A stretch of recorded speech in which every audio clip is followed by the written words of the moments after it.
Hey everybody, Ryan McCaffrey with IGN, and I'm joined by Jared Petty recording this on Halloween. I've got my Shaggy costume here. Dog is probably going to wander into the camera, there she is. Anyway, we're talking about Grand Theft Auto 5 for the new consoles, Jared, for PS4 and Xbox One.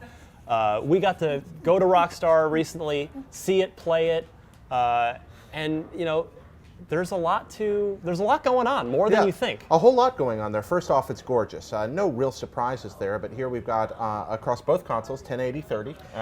Very pretty. And actually, on the 30 note, because that was one of my small complaints about Grand Theft Auto 5 for such a great game. I mean, but it pushed the console so far, but it definitely stuttered at times, and the frame rate would dip into the probably 20s. But it seems like a pretty steady.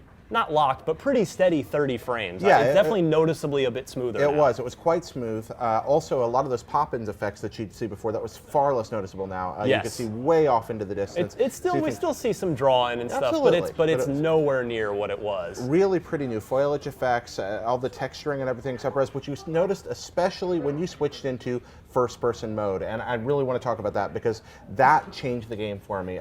The way you look at the universe, the way you interact with it is completely different. The controls feel very good. It's seamless. You pop in and out from third to first at will. The controls are actually pretty much, they feel the same as in the standard third-person controls. They're still by default the sort of snap to aiming, but you can. There are customizable controls, but yeah, I really like in all the vehicles have their own now totally functional cockpits and with gauges. Yeah, and individual interiors. It looked really neat. The tachometer, the speedometers all work, and even like the super little touch. We got into one supercar, I forget which one, but even down on it was just like a double DIN radio. Yeah. But it had the actual correct name of the radio station you were listening to. Right, that you were listening to there. And we do have all those new tracks coming, which is another really cool thing about the game. I like they added a ton to the radio stations. Which is really neat. But I also like the fact you talk about going in and seeing those cockpits. I like the fact that they've set it up very cleverly so that I can pick what situations I want to pop from first to third and back and forth. That's true, preset. And that's great. So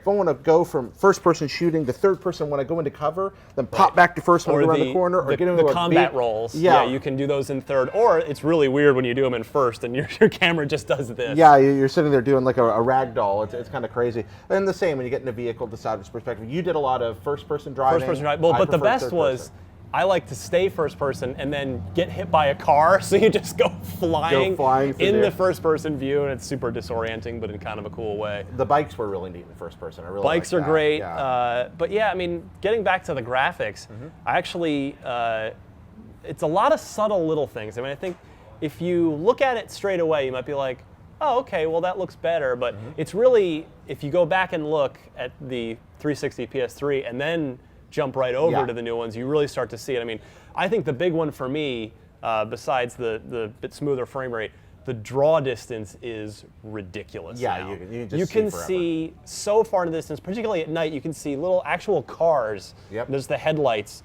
way out in the distance. And if you keep your eyes locked on that car and close in from a distance, it'll be there waiting for you. It's a vehicle. It's something you see running far away. I also like some of the lighting effects. I like the reflection off water. You saw the wet streets when it was raining. That was amazing. That was really good. The water pools. I mean, it really is a very slick looking package. And they've added, seemingly enough content. We've had a story on IGN of if you're coming back from, if you own the current gen, last gen version, and now you come to buy the new one, you'll get there's like an exclusive, like a mostly indestructible car and a this and a that. Yeah, my favorite of those things by far and away was the railgun. I legitimately, I really enjoyed it. One, any weapon that hums when you warm up to fire it, that's a lot of fun. But it acts sort of like a really long-range shotgun with explosive bullets. Yes. So you line up way far away and you down a helicopter in one shot, and you don't have that delay with the rocket. It's much easier to use against aerial vehicles. I really liked it. Yeah, and then of course Grand Theft Auto Online will ship with this version, whereas of course it was added a couple weeks later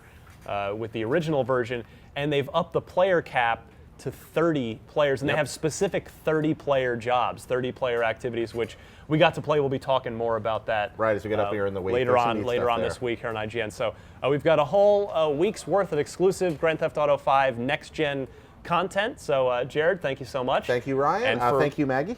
And for more on all things Grand Theft Auto 5, last gen or new gen, you're already in the right place here at IGN.